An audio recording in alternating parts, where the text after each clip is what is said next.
ओम गम गणपते नमः। श्री गणेशाय नमः। ओम श्री परमात्मने नमः। श्री गणेश अंक श्री गणेश लीला का शेष अंश। जरम्बा वध। धुम्राश की पत्नी का नाम था जरम्बा। राक्षसी जरम्बा ने अपने पति के संहार के प्रतिशोध लेने का निश्चय कर लिया था। वह पीतांबर कंकड़ तथा आकर्षक वस्त्र अलंकार धारण कर विनायक के समीप पहुंची और उनसे कहा, तुम्हारे माता पिता धन्य हैं जो तुम्हारे जैसा शूरवीर पुत्र उन्हें प्राप्त हुआ। तुमने कितने ही राक्षसों का वध कर दिया, कितना शुभ किया। यह श्रम निवारक सुगंधित तेल मैं तुम्हारे लिए लाई हूं, लाओ, आओ इसे स्वीकार करो।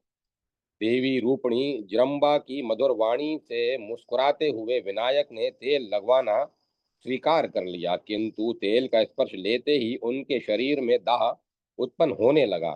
चतुर विनायक ने तुरंत पास में पड़ा हुआ नारिकेल उठाकर उस राक्षसी के सिर पर दे मारा। राक्षसी का सिर फट गया। तड़प तड़प कर प्राण त्याग करते समय उसका असली स्वरूप प्रकट हो गया। तब लोगों की समझ में आया कि यह धूम्राक्ष पत्नी सुंदर नारी के वेश में विष मिश्रित तेल के द्वारा विनायक का जीवन नष्ट करने आई थी। दूसरे दिन काशी राज जन प्रतिनिधियों, विनायक मित्रों और अमात्यों के साथ सभा में पहुंचे। वे युवराज के विवाह के लिए पुरोहित पुत्र विनायक को किस प्रकार ले आए तथा विनायक ने किस किस असुर का किस प्रकार का विनाश किया, इसका भी विस्तृत वर्णन करते हुए उन्होंने विनायक की शूरवीरता एवं विलक्षण बुद्धि की भूरी भूरी प्रशंसा की। फिर उन्होंने युवराज के विवाह का मुहूर्त निश्चित करने की अपनी इच्छा व्यक्त की। राजा की बात सुनकर वह एक वरिष्ठ अमात्य ने निवेदन किया, राजन, जब से यहाँ विनायक का आगमन हुआ है तभी से असुरों के नए नए उपद्रव हो रहे हैं और मेरे विचार से इनके यहाँ रहते यहाँ शांति भी नहीं होगी। अतएव विवाह एकाध मास के लिए टाल देना अधिक उचित होगा। नरेश ने इसका कोई विरोध नहीं किया। वे लौट आए, विनायक के साथ भोजन किया, फिर दोनों शयन करने चले गए। अनेक दैत्यों का वध। निरव निश्चित काशी नरेश विनायक और समस्त प्रजा सो रही थी, किंतु क्रूर नरांतक के अत्यंत क्रूर सेनापति ज्वालामुख, व्याघ्रमुख और दारुण अपने विशाल सैन्य के साथ काशी को घेर कर उसका ध्वंस करने की योजना बना रहे थे। भयंकर ज्वालामुख ने दारुण के सहयोग से काशी के चारों ओर आग लगा दी। नगर धाए धाए जल उठा। काशी नरेश की प्रजा व्याकुल होकर इधर उधर भागने लगी, पर उसे कोई मार्ग नहीं मिल रहा था। जो नगर निवासी बाहर निकलते व्याघ्रमुख उन्हें समाप्त कर देता। काशी में हाहाकार व्याप्त हो गया। नरेश ने राज्य में सर्वत्र घूम कर देखा, नगर की संपूर्ण सीमा अग्नि की भयानक लपटों में जल रही थी।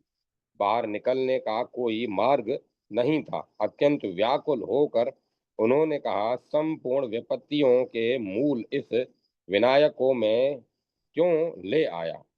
अब मेरा सर्वस्व नष्ट हो जाएगा। फिर आकुल चित नरेश ने अपने दुर्ग पर चढ़कर नगर की ओर दृष्टिपात किया तो उनकी बुद्धि निष्क्रिय हो गई। वे विनायक को ढूंढने लगे। राजा और संपूर्ण प्रजा विनायक को पुकार रही थी। उसी समय पूर्व क्षितिज पर रक्त बिंब उदित हुआ। अमित शक्ति संपन्न परम तेजस्वी और परम शांत विनायक ने नगर की दारुण दशा और नरेश की अधीरता देखी तो उन्होंने योग माया का आश्रय लिया। वे दौड़े और परम शूर वीर परम निष्ठुर क्रूर व्याघ्रमुख को पकड़ लिया और उसे वहीं मार डाला।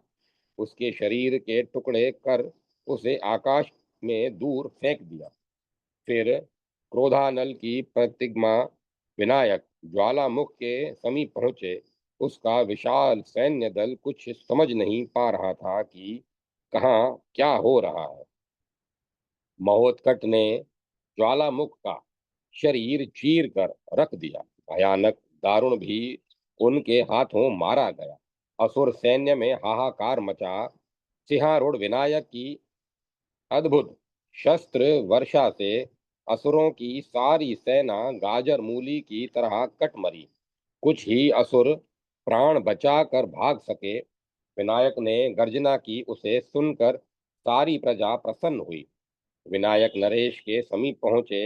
उन्होंने नागरिकों एवं काशीराज के सैनिकों के सहयोग एवं अपनी अद्भुत शक्ति से ध्वस्त नगर का पुनः निर्माण करा दिया। उन्होंने काशीराज के सैनिकों को सावधान किया, उन्हें अनेक प्रकार के आयुधों का संचालन एवं प्रक्षेपण भी सिखा दिया। काशी में नवजीवन एवं नवोल्लास की लहर दौड़ पड़ी।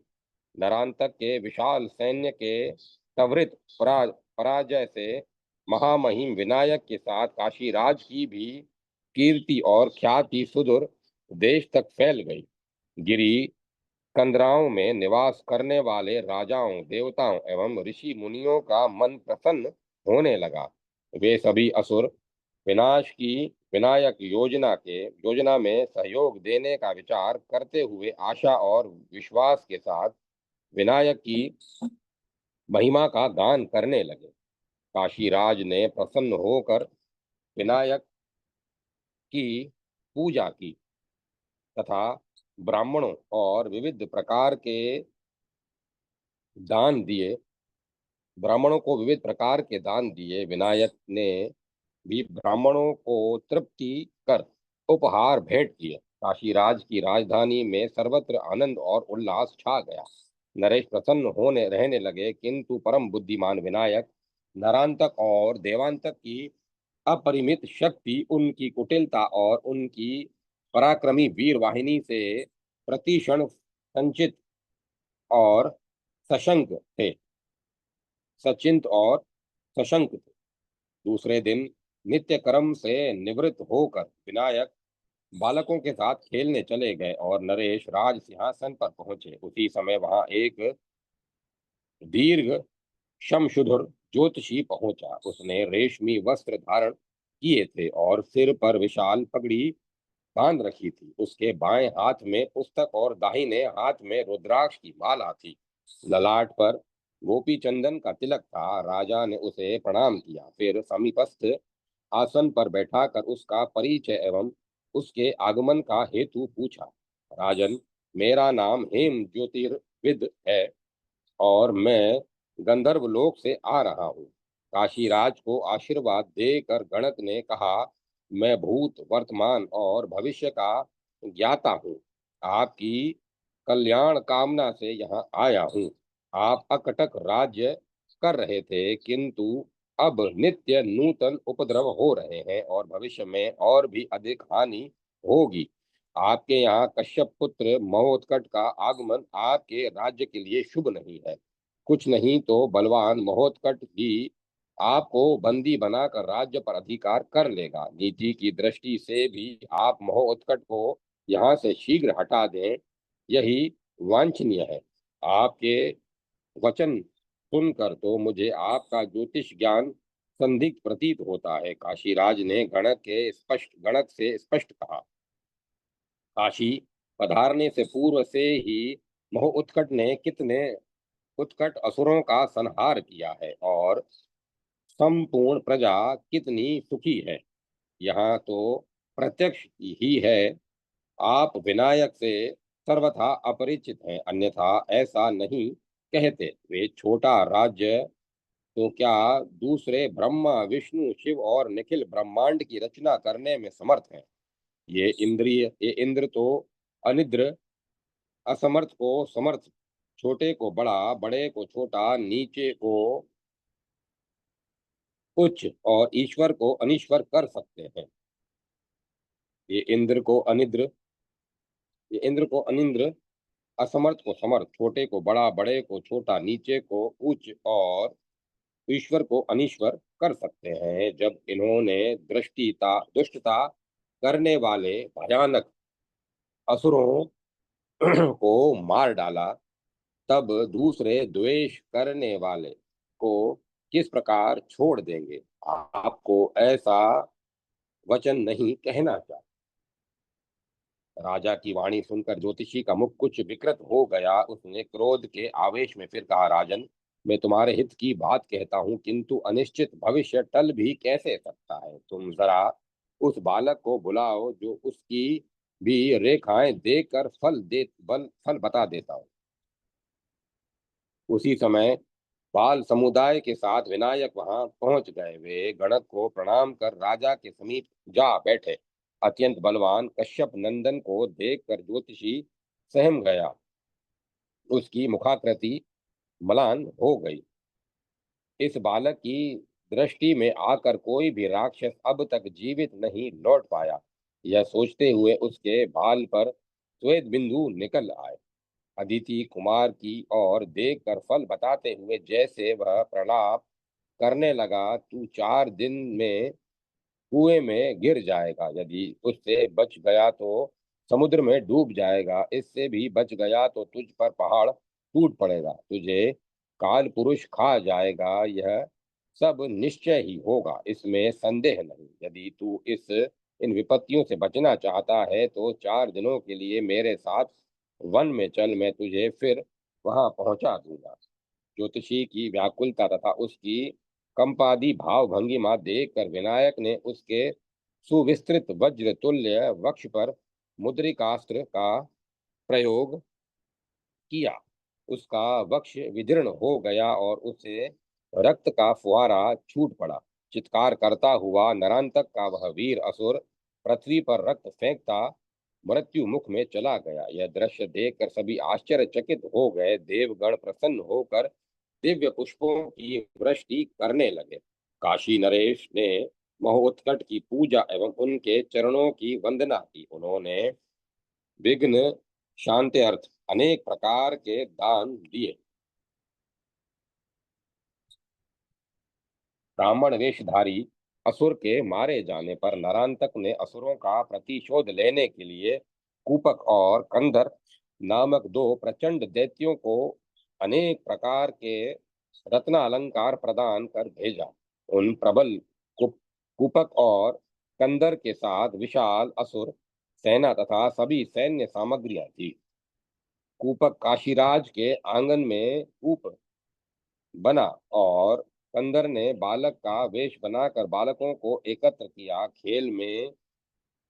खेल के मिस वे द्वैत दैत्यध्व विनायक का प्राण हरण करना चाहते थे, किंतु विनायक के सम्मुख उनकी एक न चली। दोनों महादैत्य मारे गए। फिर विनायक की कूटनीति से कूपक और कंदर की सेनाएं परस्पर युद्ध करके मर मिटी। कूपक और कंदर जैसे प्रबल दैत्यों के निधन से शुद्ध होकर नरांतक ने अंधक, अंबकासुर और तुंग 3 प्रचंड असुरों को महोत्कट का विनाश करने के लिए भेजा। इन असुरों का नाम सुनकर ही भयवश ब्रह्मादि देवगण पलायित हो गए थे।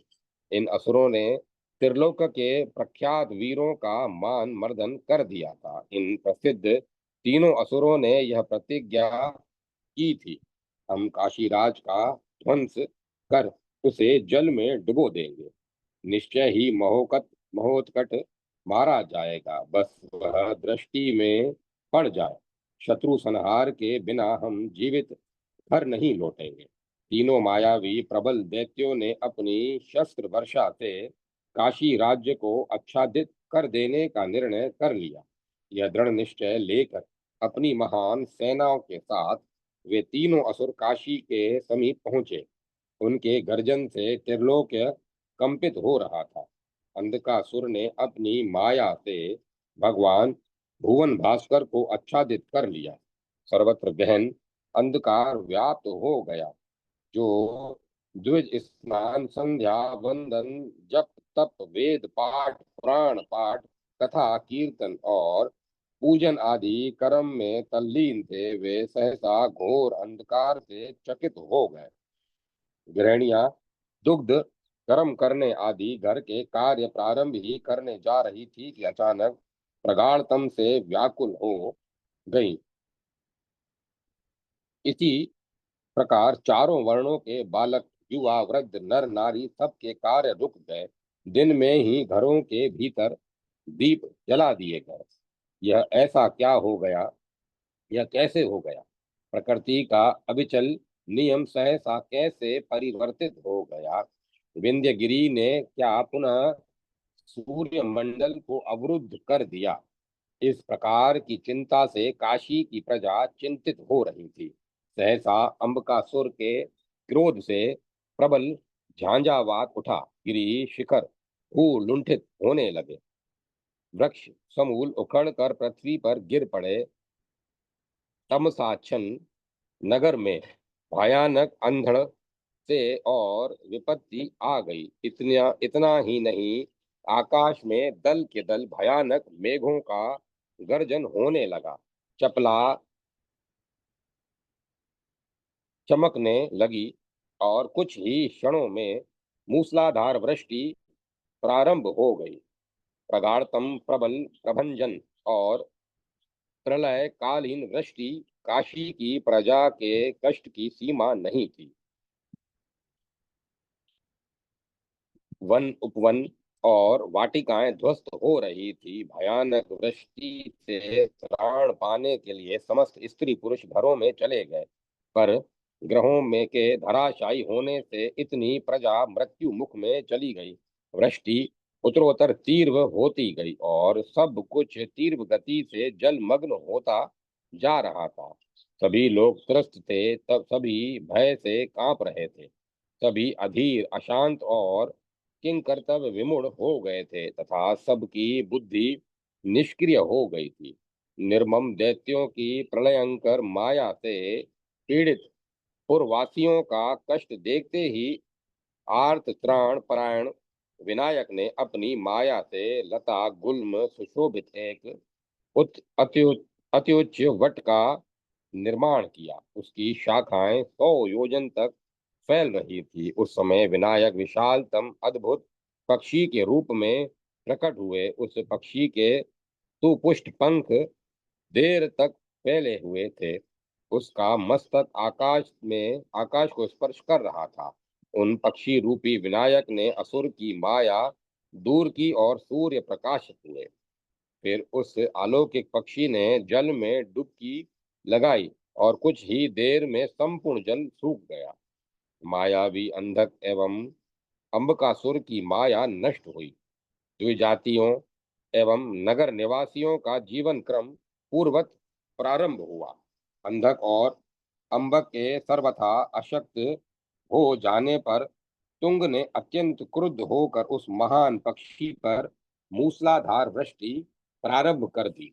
प्रचंड तुंग भयानक गर्जना करता हुआ ब्राह्मणों के आश्रमों को जलधारा एवं शिला वर्षण से नष्ट करता जा रहा था और वह उस अद्भुत शक्तिशाली पक्षी को मार डालना चाहता था। महान पक्षी राज ने अपने विशाल पंख पसारे और आकाश में उड़ते हुए तीव्र गति से चारों ओर घूमने लगे। उन्होंने सहसा पर्वत तुल्य तुंग को अपने तीक्ष्णतम कठोर चुंचुपुट में ले लिया और फिर आकाश में उड़ने लगे। प्रख्यात असुर योद्धा सर्वथा असहाय और निरुपाय हो गया।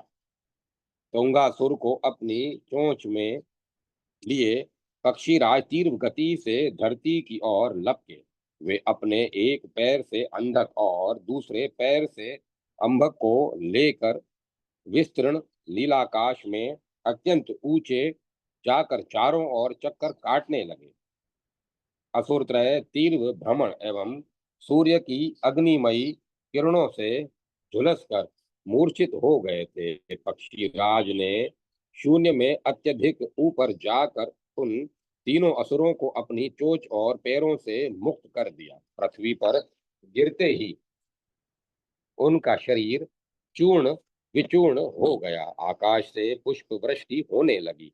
करुणाकर विनायक की कृपा से काशी राज और उनकी प्रजा की विपत्तियां दूर हुई।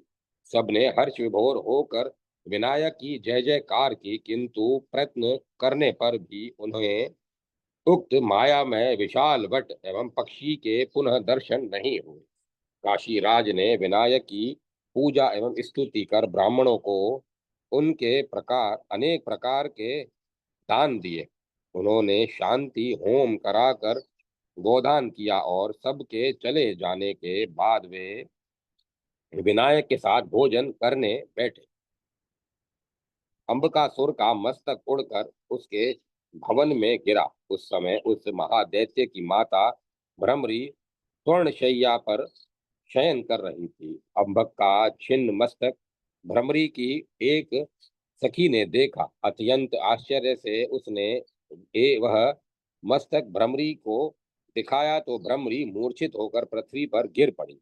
होश में आने पर वह अपने अन्यतम वीर पुत्र का सिर गोद में लेकर विलाप करने लगी। मेरे जिस वीर पुत्र से पृथ्वी और स्वर्ग दोनों त्रस्त थे, जिसकी वक्र भ्रुकुटी से सहस्त्र फणधारी शेष कांप उठता था, जिसने देवांतक और नरांतक को त्रिलोक्य के राज सिंहासन पर अभिषिक्त किया था, जिसके रोष मात्र से भयभीत होकर धरती और आकाश कंपित होते थे, और जिसे देखकर साक्षात काल कांपने लगता था, उसे किसने कब कैसे कहाँ मारा।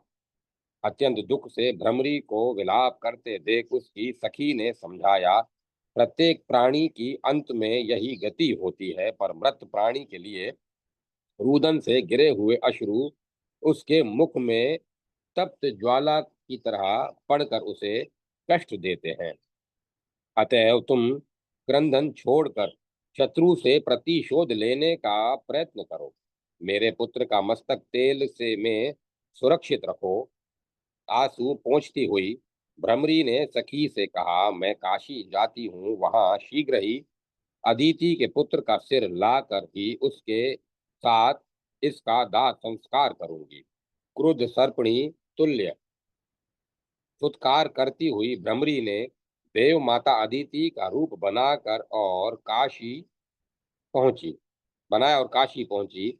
उस समय विनायक बालकों के साथ खेल रहे थे। सर्व श्रद्धास्पद महोत्कट की जननी के वेश में आने पर भ्रमरी का बड़ा स्वागत हुआ। काशीराज की सहधर्मिणी ने अत्यंत श्रद्धा पूर्वक उनके उसके चरणों में प्रणाम किया, उसकी पूजा की, उसे बहुमूल्य वस्त्र अलंकार प्रदान किए। फिर प्रेम गदगद वाणी में उन्होंने कहा, आज मुझे भाग्य से आप जैसे महिमामयी देवी का दर्शन प्राप्त हुआ है। आप जैसी महिमामयी देवी का दर्शन प्राप्त हुआ है। यदि यहाँ विनायक नहीं होते तो यह कैसे संभव था। अदिति रूपणी भ्रमरी ने अंत व्यर्था को छिपाकर कहा, आप स्त्री हृदय से परिचित हैं। इतने अधिक दिन बीत जाने से मैं मोह उत्कट के बिना व्याकुल होकर यहाँ आई हूँ। वह कहाँ है? उसे शीघ्र बुलाइए। उसे गोद में बिठाने के लिए मैं तरस रही हूँ। रानी ने तुरंत विनायक को ढूंढने की आज्ञा दी। अदिति के आगमन का समाचार काशी नरेश को मिला तो वे हर्षातिरेक से दौड़ते आए। उन्होंने अत्यंत भक्ति पूर्वक अदिति रूपणी भ्रमरी के चरणों में प्रणाम किया और हाथ जोड़कर बोले, आज जग जननी साक्षात शक्ति देव माता के यहाँ पधारने से मेरे पितर, मेरा तप, मेरा जन्म और राज्य सभी धन्य हो गए। आपकी महिमा का गान करने में मैं सर्वथा असमर्थ हूँ। आपके पुत्र विनायक सहस्त्राक्ष से भी अधिक पराक्रमी है। उन्होंने कुछ ही दिनों में कितने ही दुष्ट दैत्यों का संहार कर दिया। अभी अभी अंधक, तुंग और महाशक्ति संपन्न क्रूरतम अंभक का विनाश महोत्कट ने ही किया है। अपने पुत्र का वध सुनकर भ्रमरी क्रोधोन्मुख हो गई। उसके उधर भड़कने लगे, किंतु अदिति रूप की रक्षा के लिए उसने बलपूर्वक अपने मन पर नियंत्रण किया। राजा कहते जा रहे थे, विनायक यहाँ सुखपूर्वक रह रहे हैं, उनसे हम सभी प्रसन्न हैं। यह मेरा सौभाग्य है। आप कृपा पूर्वक कुछ दिन यहाँ रहें। युवराज का विवाह होते ही मैं आप दोनों को आश्रम पर पहुंचा दूंगा। राजन, आप कैसी बात करते हैं? भ्रमरी ने उत्तर दिया, आप मात्र वियोग क्या जाने, महोत्कट यहाँ कैसे सुखी रह सकता है? उसी समय बालकों ने से अपनी माता के आने का संवाद पाकर देव देव विनायक वहां पहुंच गए। भ्रमरी ने उन्हें तुरंत अपने वक्ष से लगाया और साश्रुए नयन कहने लगी, अरे निष्ठुर विनायक, तूने कितने दिनों से अपनी माता को छोड़ दिया है? मैंने तेरे लिए अपने प्राणों पर खेल कर तपस्या की थी और कितने कष्ट सह कर तुझे प्राप्त किया था। तेरे बिना मुझे एक एक दिन कल्प तुल्य बीत रहा था, इस कारण मैं यहाँ चली आई। इस प्रकार कहती हुई भ्रमरी ने उन्हें गोद में लेकर मोदक दिया। विनायक ने उक्त मोदक खा लिया, पर अपनी माता के स्वभाव से परिचित होने के कारण उन्हें उसके छल का विश्वास हो गया। उन्होंने दूसरा मोदक मांगा, भ्रमरी ने तुरंत दूसरा मोदक दे दिया। अत्यंत चतुर विनायक को गंध मात्र से सहज ही भान हो गया कि यह मोदक भयानक गरल मिश्रित है। आप चलकर विनायक के साथ भोजन कर लें। राजरानी ने अत्यंत प्रीति पूर्वक अदिति रूपा भ्रमरी से प्रार्थना की, किंतु हाथ में मोदक लिए विनायक भ्रमरी के अंक में पर्वत की तरह अत्यंत भारी हो गए। छोड़ छोड़, अरे मुझे छोड़, भ्रमरी निकल विकल विहल होकर बोल उठी, किंतु पुत्र स्नेह का प्रदर्शन करते हुए मोह उत्कट उसके वक्ष से और अधिक चिपट गए। अरे क्या तू मुझे मार डालेगा? भ्रमरी चिल्लाने लगी, बाल किंतु मोह उत्कट बाल क्रीड़ा के मिस उसे उत्तरोत्तर पीड़ित करने लगे। वह छटपटाती जा रही थी। राक्षसी के श्वासोश्वास चलने लगे, उसके नेत्र विकृत होने लगे। यह दृश्य देखकर विनायक के मित्र बालकों ने अपने उन्हें खींचते हुए कहा, अरे उठो, नहीं तो तुम्हारी मां मर जाएगी। यह तुम क्या कर रहे हो? तुम अपने पिता से क्या कहोगे? किंतु महोत्कट गिरीन्द्र तुल्य उसके अंक में बैठकर उसे अनेक प्रकार से यातना दे रहे थे। भ्रमरी अधिक न सह सकी, उसके हाथ पैर फैलकर खड़े हो गए, नेत्र निकल आए और उसका निष्प्राण कलेवर धरती पर लुढ़क गया। महोत्कट चुपचाप खड़े हो गए। तब राजा रानी और बालकों को विदित हुआ कि यह बाल घातनी महाराक्षसी अम्बकासुर की माता भ्रमरी अदिति के वेश में विनायक का प्राण हरण करने आई थी। विनायक के अत्यंत अद्भुत ज्ञान में सामर्थ्य को देखकर काशीराज ऋषि तथा लोकपाल आदि उनकी स्तुति करने लगे। वह स्तुति उत्पात नाशन स्तोत्र के नाम से प्रख्यात हुई। फिर सब लोगों ने विशाल राक्षसी से के शरीर के टुकड़े टुकड़े कर नगर के बाहर फेंक दिए। विनायक अभिनंदन अत्यंत छल कपट से भरे कुटिलतम अनुयायी असुरों के साथ अंभक जैसे इंद्र विजयी महादैत्य के वध करने तथा काशी को महान सौभाग्य एवं कीर्ति प्रदान करने के कारण नगर निवासियों के मन में यह दृढ़ निश्चय हो गया कि विनायक धरती के महापुरुष ही नहीं, अनंत कोटि ब्रह्मांड नायक हैं। वे परमात्मा गजानन ही मोदनी को असुर विहीन कर सुधर्म की स्थापना के लिए पृथ्वी तल पर अवतीर्ण हुए हैं। इस विश्वास के साथ प्रातः काल ही समस्त नागरिक नरेश के समीप पहुंचे। उस समय महो उत्कट प्रातः संध्या वंदनादि से निवृत्त होकर बालकों के साथ क्रीड़ा करने चले गए थे। आप लोग प्रातः काल ही किस उद्देश्य से यहाँ उपस्थित हुए हैं? काशीराज ने प्रजाजनों से पूछा। हम लोगों का परम सौभाग्य है कि आप कश्यप नंदन को यहाँ ले आए हैं। प्रजा प्रतिनिधि ने महाराज से निवेदन किया, उनके आगमन से हमारी आपदाएं टली, हम सुखी और यशस्वी हुए। किंतु ये सदा राजभवन में रहते हैं। आपको प्रतिदिन उनकी सेवा पूजा का अवसर सुलभ है, किंतु हम सब की कामना है कि प्रभु विनायक हमारे यहाँ भी पधारे और हमारी पूजा स्वीकार कर हमारा जीवन और जन्म सफल करें।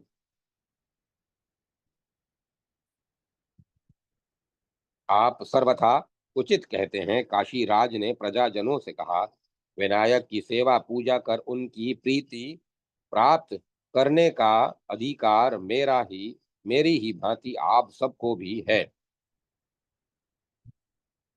सत्व, रज और तम, इन तीन गुणों के अनुसार मनुष्य के तीन प्रकार हैं। जो अत्यंत दुष्ट प्रकृति के हैं, वे इनकी परीक्षा करने लगते हैं, किंतु पुण्यवान पुरुष इनकी भक्ति करते हैं। कोई इनकी निंदा करता है और कोई प्रशंसा। अपने स्वभावानुसार ही मनुष्य इन्हें जानते हैं। अतएव यदि इन मुनि कुमार के प्रति आपके मन में श्रद्धा भक्ति है और आप प्रीति पूर्वक इनको प्रसन्न करना चाहते हैं, तो इन्हें ले जाइए और इनकी पूजा कीजिए, इन्हें नैवेद्य अर्पित कीजिए, किंतु मात्र पितृ स्वरूप इन विनायक देव की परीक्षा मत कीजिएगा। प्रजावत्सल, आपकी आज्ञा से हम सभी प्रसन्न हुए। नागरिकों के प्रतिनिधि ने पुनः निवेदन किया, आप ही हम लोगों की कामना पूर्ति करें। आप अदिति नंदन को हमारे यहाँ भेज दें, जिससे हम सब अपनी अपनी शक्ति सामर्थ्य के अनुसार इनका उनका सत्कार कर सकें। उस समय जगत गुरु बालक विनायक वहां आकर बैठ गए थे। राजा प्रतिनिधि की राजा प्रतिनिधि की प्रार्थना सुनकर उन्होंने कहा, आप लोग काशी राज से किस लिए प्रार्थना करते हैं? मैं सामान्य ऋषि पुत्र हूँ। युवराज का व्रतबंध, विवाह और यज्ञादिक कर्म कराकर अपने आश्रम को लौट जाऊंगा। मेरी समझ में नहीं आता, आप लोग यह व्यय साध्य आयोजन क्यों कर रहे हैं? सहस्त्रों नागरिकों के यहाँ मैं एक बालक कैसे जाऊंगा, और मुझे बालक से वांछित अर्थ प्राप्ति की कामना आप लोग कैसे कर रहे हैं? आप कृपा पूर्वक हमारे हृदय में भ्रम उत्पन्न मत कीजिए। नगर प्रमुख ने अत्यंत विनम्रता पूर्वक निवेदन किया, आप सृष्टि पालन और संहार करने वाले कृतम कृतज्ञ था, कृत समर्थ है। समस्त प्राणियों की चित्तवृत्ति से परिचित एवं सर्वांतर्यामी चिदानंद स्वरूप परम प्रभु हैं। आपकी पूजा हमारे लिए नितांत उपयोगी है। भक्ति प्रिय देव, आप शास्त्र वचनों को अन्यथा न कर दया पूर्वक हमारी कामना पूर्ति कर दें। आप लोगों की प्रीति और राजा आज्ञा के सम्मुख मैं नतमस्तक हूँ। भक्त वांछा कल्पतरु देव देव विनायक ने अपनी स्वीकृति दे दी। महाप्रभु विनायक की जय। हर्षोल्लास पूर्वक समस्त नागरिक अपने अपने घर लौटे। फिर तो काशी नगरी में घर घर अद्भुत आकर्षक मंडप बनने लगे। तोरण बंदनावर और पुष्पमालाओं से प्रत्येक भवन सजाए गए। बहुमूल्य वस्त्र आभरण, मनोहर पात्र, मधुर फल एवं पंचामृत युक्त विविध पकवान प्रस्तुत होने लगे। प्रत्येक घर में विनायक की मूर्ति प्रतिष्ठित हुई। चंदन, अक्षत, पुष्प, धूप, दीप और नैवेद्य आदि से उसकी पूजा की गई। सारा नगर करने स्वच्छ करके सजा दिया गया। घर घर विनायक का ध्वज लहराने लगा। सर्वत्र महो उत्कट किए गुणों का कीर्तन होने लगा और मधुर वाद बजने लगे। इस प्रकार विनायक के सादर अभिनंदन के लिए काशी में अद्भुत और अभूतपूर्वक और अश्रुतपूर्व आयोजन किया गया। सभी लोग विनायक के पथ में पलक पावड़े बिछाए उनके आगमन की उत्सुकता से प्रतीक्षा कर रहे थे। काशी में अत्यंत सात्विक जीवन व्यतीत करने वाले वेद शास्त्रों के ज्ञाता शुक्ल नामक एक ब्राह्मण निवास करते थे। वे श्रोत स्मार्त कर्मों के ज्ञाता ब्रह्मनिष्ठ अतिथियों की सेवा करने वाले शांत दांत और समाधि गुणों से विभूषित थे। उनकी साध्वी धर्म पत्नी का नाम विदुरमा था। विदुरमा अत्यंत निष्प्राह ज्ञान संपन्ना अनुपम रूपवती एवं अद्भुत प्रतिपरायणा थी। विप्रवर शुक्ल दरिद्र थे। उनका घर इतना टूटा फूटा और जीर्ण था कि आकाश के नक्षत्र उससे सहज ही दिखते रहते थे। उनके घर में सोने चांदी और तांबे के पात्र कहाँ से आते, जबकि उनकी गौरव वर्णा लावण्यमयी पत्नी वत्कल वलकल धारण कर अपने दिन काटती थी, किंतु वह साध्वी अपनी उस गंभीर दीना अवस्था में भी संतुष्ट रहकर अत्यंत विनयावनत पति की सेवा करती थी। धनहीन शुक्ल भिक्षाटन के लिए निकले। उन्होंने देखा नगर सुसज्जित हो रहा है और प्रत्येक व्यक्ति के मन में विनायक पूजा का उल्लास छाया है। शुक्ल ने भी महोत्कट पूजन की इच्छा व्यक्त की तो लोग हंस पड़े। अरे, आप क्यों व्यर्थ प्रयास करेंगे? आप महामहिम महोत्कट का स्वागत किस प्रकार करेंगे? आपके घर में है भी कुछ। भिक्षा में जो कुछ प्राप्त होकर लेकर शुक्ल शीघ्रता से घर पहुंचे। उन्होंने अपनी सहधर्मिणी से कहा, अरे देव देव विनायक भूभार हराणर्थ महर्षि कश्यप के घर अवतीर्ण हुए हैं। वे आज प्रत्येक घर में पधारेंगे। उनके अभिनंदन के लिए प्रत्येक घर में अद्भुत आयोजन किए जा रहे हैं। हम भी उनकी पूजा करके अपना जीवन सफल कर लें। विदुरमा ने उदास होकर कहा, मुने, पहले तो हमारे जैसे दरिद्रतम व्यक्ति के घर विनायक कैसे पधारेंगे, और कदाचित वे कृपा पूर्वक आ ही गए तो उनके सत्कार के लिए गंध पुष्प पकवान और विविध मधुर फलादि हमारे पास कहाँ है? हमारे यहाँ आने से उनका कौन प्रयोजन सिद्ध होगा?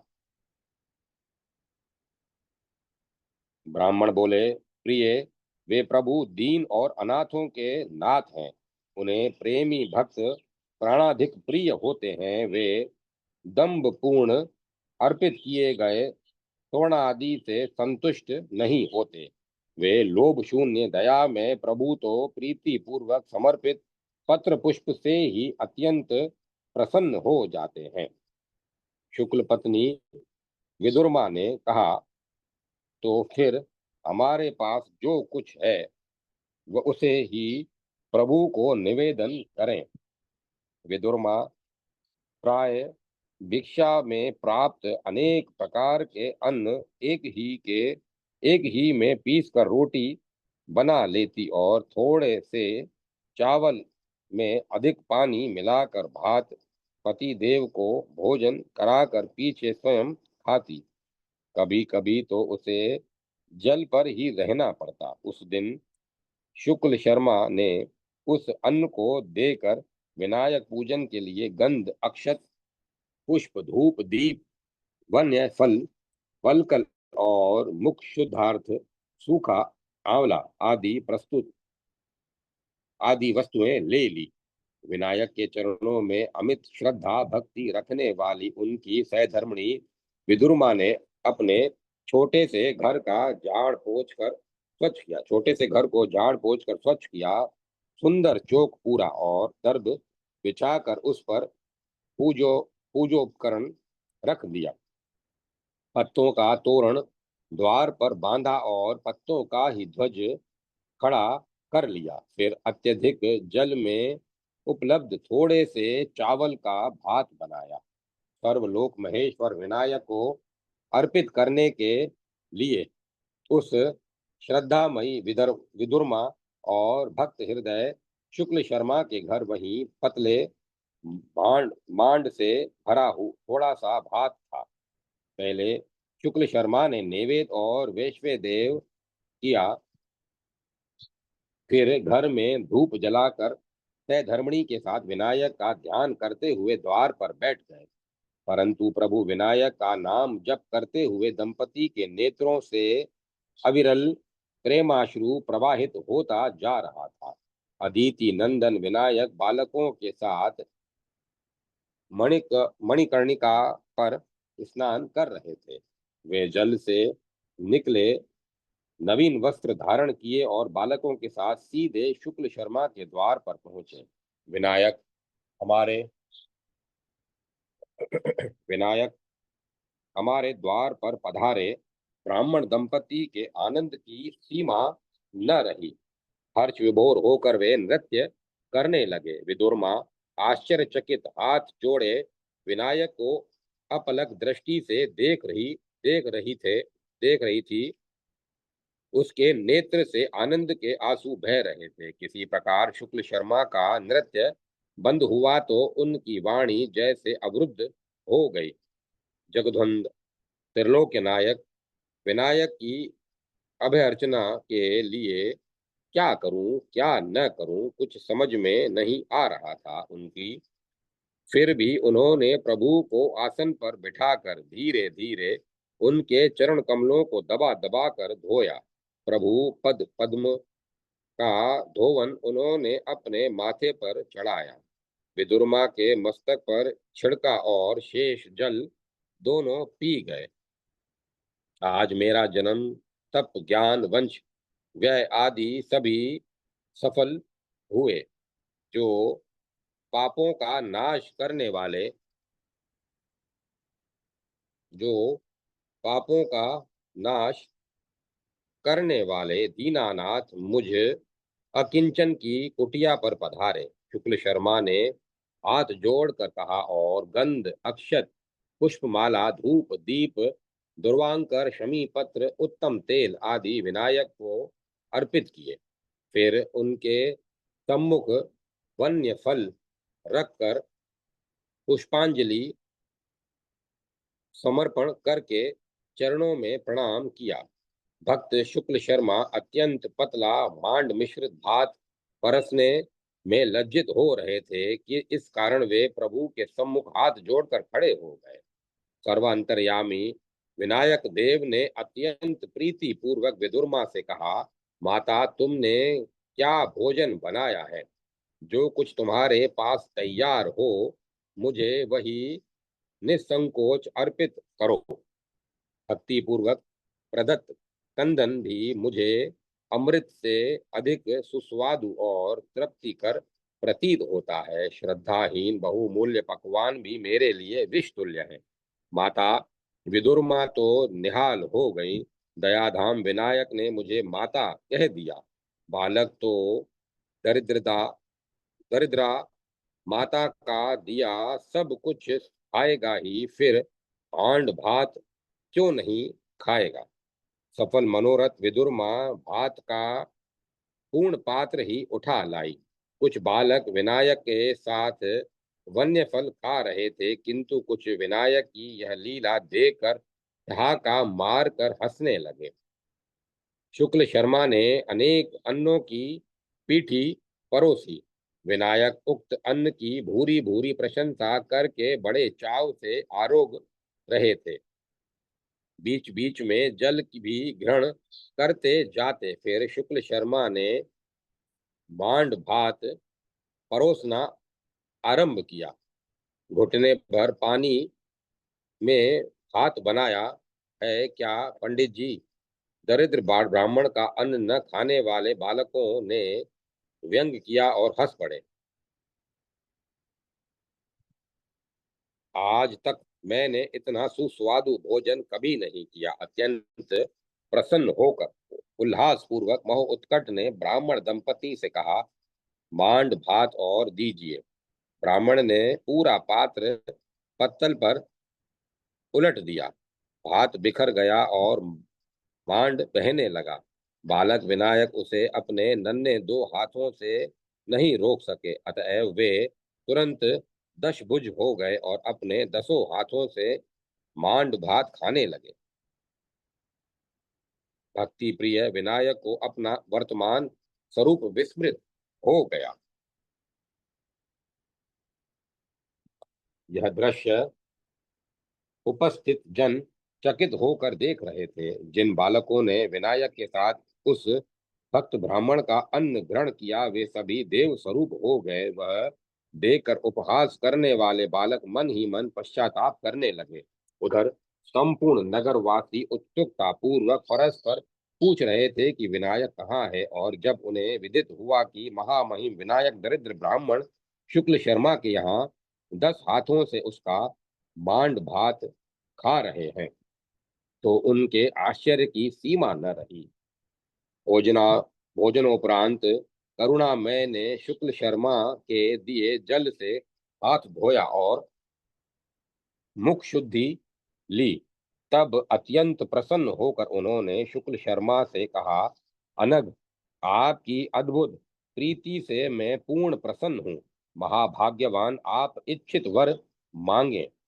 हर्षोद्रेक से शुक्ल दंपति की वाणी अवरुद्ध थी, उनसे बोला नहीं जा रहा था। देवी विदुरमा हाथ जोड़े खड़ी थी, उनके नेत्र सजल थे। बंधांजलि शुक्ल शर्मा ने किसी प्रकार कहा, प्रभो, आपने संपन्न लोगों की अपेक्षा उपेक्षा कर सर्वप्रथम मुझे अपना दुर्लभ दर्शन दिया और मुझ दरिद्र ब्राह्मण का कदन हर्षपूर्वक स्वीकार किया। यह निश्चय ही मेरा परम सौभाग्य है। शुक्ल शर्मा की हिचकी बंध जाती थी। संभल कर उन्होंने प्रार्थना की, मैं आपकी सुदृढ़ भक्ति की याचना करता हूँ। आपके बिना मेरा मन संसार के सुखों में कभी न लगे। अंत में आप हमें मोक्ष प्रदान कर दें, जिससे हमें पुनः जन्म मृत्यु की यातना न सहनी पड़े। एवमस्तु कहती हुई विनायक एवमस्तु कहते हुए विनायक पुनः द्विभुज बालक हो गए और उन्होंने शुक्ल दंपति को अत्युत्तम स्वरूप ज्ञान और संपत्ति प्रदान की। फिर ब्राह्मण दंपति की स्वीकृति से बालकों सहित अन्यत्र चले गए। इधर ग्रह ग्रह में राजभवन में विनायक ढूंढे जा रहे थे। कुछ लोगों को जब विदित हुआ कि विनायक बालकों सहित शुक्ल शर्मा के घर भोजन करने कर आए, तो उन्होंने कहा, यह पिशाच की तरह बालकों के साथ दरिद्र के घर भोजन कर आया। संपन्न व्यक्तियों का उसे कुछ पता नहीं। इस प्रकार कुछ लोग उन जगत गुरु विनायक की निंदा करने लगे। इस प्रकार दंभ करने वाले भाव रहित दुष्ट व्यक्तियों ने जब विनायक से अपने घर भोजन करने के लिए आग्रह किया, तो सर्व अंतर्यामी विनायक देव ने अपने उदर पर हाथ फेर कर ढकार लेते हुए उत्तर दिया, परम सात्विक ब्राह्मण शुक्ल शर्मा के अत्यंत सुस्वादु पवित्रतम नैवेद्य से मेरा पेट इतना भर गया है कि मुझसे चला भी नहीं जा रहा है। अब तो मैं एक ग्रास भी नहीं ले सकूंगा। यह सुनकर भ्रष्ट संकल्प दंभिक अत्यंत निराश हो गए और कुपित होकर उन्होंने स्वयं भोजन कर लिया। किंतु जिन विनायक के सच्चे भक्तों ने अनेक प्रयत्न से कष्ट सहकर पवित्रता पूर्वक नैवेद्य तैयार किया था, तथा जो उपवास करते हुए विनायक का ध्यान कर रहे थे, उन सब के लिए एक विनायक ने अनेक रूप धारण कर सबकी कामना पूर्ण की। सर्व ज्ञान संपन्न विद्या बुद्धि वारिधि विनायक ने अपने प्रत्येक भक्त की रुचि के अनुसार उसे तृप्त किया। वे भक्त भावानुसार किसी के पर्यंक पर बैठे, किसी के घर जप करने लगे, कहीं विद्यार्थियों को वेद पाठ कराने लगे, कहीं शास्त्रार्थ करते तो कहीं स्वयं अध्ययन करते थे, कहीं भोजन के लिए अत्यंत उत्सुक प्रीति प्रतीत होते थे। इस प्रकार नाना रूपों में वे भक्तों के घर जहाँ भक्तों के घर उनका जीवन सफल करने लगे। विनायक के चरणों में प्रीति रखने वाले सभी भक्त समझ रहे थे कि सर्व संतापहारी सर्वप्रथम मेरे ही घर पधारे हैं। विनायक तो प्रत्येक रीति से मेरे परिवार को अपना ही समझते हैं। उनके मन में मेरे प्रति कितना आदर, कितना प्रेम और कितनी सद्भावना है। सभी लोगों ने परम देव विनायक के दिव्य अंग पर तेल और उदरवर्तन लगाया, उन्हें स्नान कराकर सुंदर वस्त्र पहनने को दिए, फिर विविध प्रकार से उनकी पूजा की। उसी समय सनक और सनंदन विनायक के दर्शनार्थ राजा के समीप आए। राजा ने उनकी श्रद्धा पूर्वक पूजा की। फिर जब उन्हें विदित हुआ कि विनायक नागरिकों का आतिथ्य स्वीकार करने गए हैं, तो वे नगर में आए। उन्होंने एक ही परब्रह्म परमेश्वर विनायक को सर्वत्र देखा।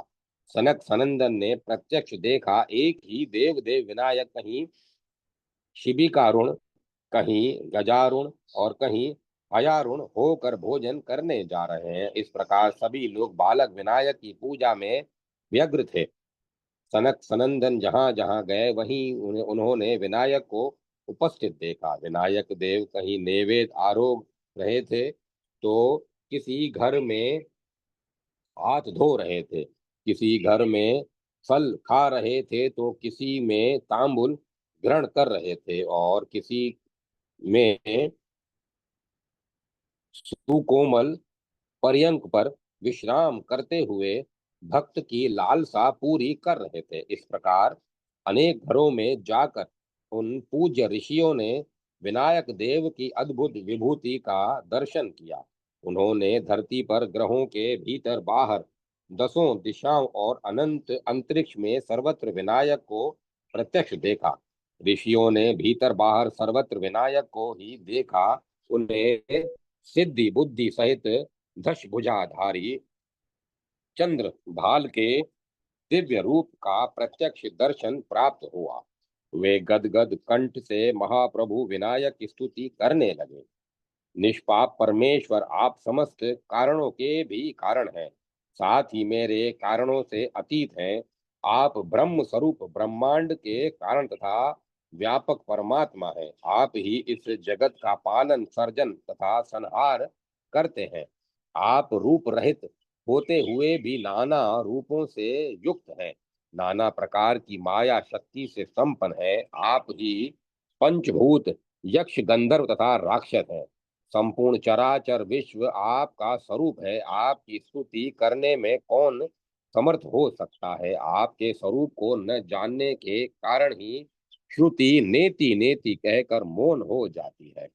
हम दोनों मोहित हैं, आपके उत्तम रूप को नहीं जान सके हैं। विभो, आपके अनेक रूप हैं, हम आपकी महिमा को नहीं जानते। प्रभु, इस समय आपके चरणाविंदों के दर्शन से ही हम कृतकृत्य हो गए हैं। सनक सनंदन के स्तवन से संतुष्ट होकर परम देव विनायक ने उन्हें वर प्रदान किया। मेरे प्रसाद से तुम तत्वज्ञ और सर्वज्ञ होगे। तदंतर प्रभु विनायक वहीं अंतर ध्यान हो गए। सनक सनंदन ने अत्यंत श्रद्धा पूर्वक वहां स्वर्ण और रत्नों का एक विशाल मंदिर निर्माण कराया। उसमें विनायक की सुंदर मूर्ति स्थापित की। मंदिर के समीप ही गणेश कुंड नामक एक सुंदर दिव्य सरोवर बनवाया। मूर्ति का नाम वरद गणपति रखा। उन्होंने स्वयं वरद गणपति की पूजा की और उक्त कुंड में स्नान कर विनायक की वरद मूर्ति के पूजन का महात्म्य गान करते हुए कहा, इस मूर्ति के पूजक स्त्री पुरुष निस्संदेह पुत्र पौत्र संपन्न हो दीर्घ आयु प्राप्त करेंगे। उन्हें यश, धन, धान्य, कीर्ति एवं शाश्वत तत्व ज्ञान उपलब्ध होगा। मृत्यु के अनंतर वे परम सुखद विनायक धाम प्राप्त कर लेंगे। वहां देवता, गंधर्व, यक्ष तथा अप्सराओं के समुदाय ने वृद्ध विनायक का दर्शन कर उनकी विविध प्रकार से पूजा की। उनके चले जाने पर सनक सनंदन ने वृद्ध विनायक के चरणों में प्रणाम किया और वे अमरावती के लिए प्रस्थित हो गए। इधर नागरिकों का आतिथ्य स्वीकार करने के लिए देव विनायक को गए अधिक देर हो गई। उनके लौट आने पर राजा उनके साथ भोजन करना चाहते थे। प्रतीक्षा असह्य हो गई थी तो स्वयं काशीराज अश्व पर आरूढ़ होकर उन्हें ढूंढने निकले। विनायक भोजन करने कहाँ गए हैं? काशीराज घर घर यही प्रश्न कर रहे थे और उन्हें सर्वत्र एक ही उत्तर मिलता था, बाल विनायक तो भोजन कर आपके ही साथ बालकों में क्रीड़ा करने गए हैं। राजा चकित थे, उनकी समझ में कुछ नहीं आ रहा था। अंत में उन्हें पता चला कि महोत्कट दरिद्र शुक्ल शर्मा के घर गए हैं। काशीराज शुक्ल शर्मा के घर पहुंचे तो वहां देखा बाल विनायक शिव तुल्य वृषभ पर आरूढ़ होकर हंसते हुए खेल रहे हैं। राजा ने विनायक को हाथ जोड़कर प्रणाम किया और बोले, शिशुओं में क्या आपका साधु स्वभाव, ज्ञान और प्रेम नष्ट हो गया? आपने मुझे छोड़कर अकेले ही मिष्ठान का भोग कहाँ लगा लिया? हंसते हुए बालक महोत्कट ने तुरंत उत्तर दिया, महाराज, बच्चों की तरह मिथ्या भाषण नहीं करना चाहिए। आप किसी से पूछ लें, मैंने जहां जहां भोजन किया वहां वहां आप मेरे साथ थे। वहां उपस्थित लोगों ने भी राजा से कहा, वयोवृद्ध धर्मज्ञ महाराज, आपको असत्य शोभा नहीं देता। आपने हमारे सामने घर घर विनायक के साथ बैठकर भोजन किया है। आश्चर्यचकित राजा ने कहा, प्रभु, आपकी परम दुर्विज्ञ माया से योगी राज विमोहित हो जाते हैं। समस्त रूपों में सर्वत्र मान्य आप धन्य हैं। राजा के शरीर में रोमांच हो आया।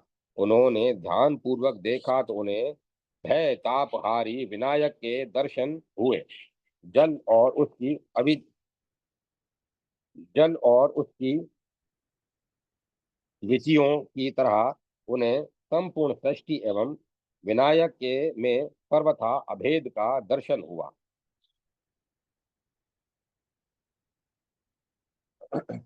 फिर माया के प्रभाव से उन्हें बालक विनायक देखने लगे। राजा ने विनायक को शिबिका में बैठाया। अनेक प्रकार के नैवेद्य बज अनेक प्रकार के वाद बज रहे थे, नृत्य और गान हो रहा था। इस प्रकार देव विनायक राजभवन की ओर चले। दीनहीन शुक्ल दंपति भी उनके पीछे धीरे धीरे चल रहे थे। विनायक राजभवन पहुंचे।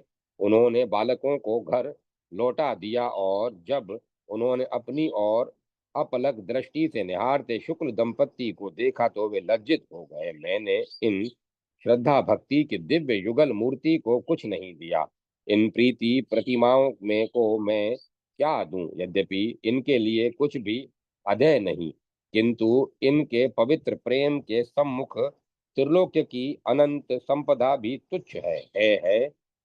कुछ क्षण बाद विनायक ने उन्हें अपनी उत्तम संपत्ति तो दे ही दी, धनपति कुबेर ने भी श्रेष्ठ धन वैभव प्रदान कर दिया। शुक्ल शर्मा उनकी धर्म पत्नी विदुरमा को प्रत्यक्ष तो कुछ मिला नहीं, पर वे सर्वथा निष्प्रह ब्राह्मण प्रसन्न मन विनायक का स्मरण करते हुए अपने घर लौटे।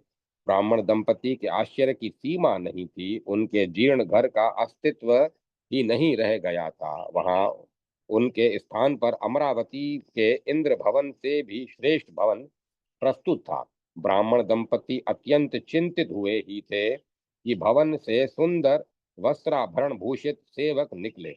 वे ब्राह्मण दंपति को भवन के भीतर ले जाकर तेल मर्दन करने लगे। उन्हें स्नान कराया, उनको सुनहले वस्त्र और आभूषण पहनाए। इसी प्रकार स्त्री सेविकाओं ने विदुरमा को स्नान आदि के उपरांत वस्त्र आभूषण से भूषित किया। उन्हें विविध पकवान परोसे और प्रत्येक रीति से वे प्रतिक्षण उनके सेवार्थ प्रस्तुत रहे। सहसा सर्वथा अकल्पित अकथनीय दुर्लभ संपत्ति प्राप्त कर ब्राह्मण दंपति चकित थे। ब्राह्मण का यह वह भवन विशाल और एवं समस्त सुविधाओं से भरपूर था। उक्त भवन की दीवारें सोने की थी। उसमें अनेक प्रकार के बैठने योग्य रत्नों के सुंदरतम मंच बने थे। उनके घर में सभी पात्र सोने के थे और विविध प्रकार की अक्षय दुर्लभ खाद्य सामग्रियां वहां एकत्र थी। मेरी यह शूद्र कुटिया सहसा इंद्र भवन की तरह कैसे हो गई? चकित होकर विदुरमा ने अपने पति से पूछा तो उन्होंने विनायक का स्मरण करते हुए कहा, भाग्यवती, निश्चय ही यह भक्त वत्सल करुणा मूर्ति विनायक का कृपा प्रसाद है। उन सर्वज्ञ प्रभु ने हमें सामने तो कुछ नहीं दिया, किंतु तुम्हारे मांड भात से ही संतुष्ट होकर परोक्ष रूप से सब कुछ दे दिया। वे दया में प्रभु अपने भक्त की दी हुई स्वल्प वस्तु को भी अत्यधिक मानकर उसे महान वस्तु प्रदान कर देते हैं और अपनी दी हुई महान वस्तु को भी स्वल्प ही समझते हैं। इस कारण कल्याणोच्छिक कल्याणोच्छुक को चाहिए कि भय, स्नेह, काम अथवा शत्रु भाव से भी उनका सदा स्मरण करता रहे, भक्ति पूर्वक उनकी पूजा करे, स्तुति करे और उनके कल्याण में चरण कमलों में बारंबार प्रणाम निवेदन करता रहे। जय माता सरस्वती। जय मां सरस्वती। ओम नमो नारायण। ओम नमो भगवते वासुदेवाय। ओम नमः शिवाय। जय माता भगवती। जय अम्बे। जय जगदम्बे। ओम तत्सत। ओम तत्सत। ओम। अब कथा को विराम दिया जाता। कल आगे इसका रसास्वादन मिलके करेंगे। साथ आनंद लेंगे।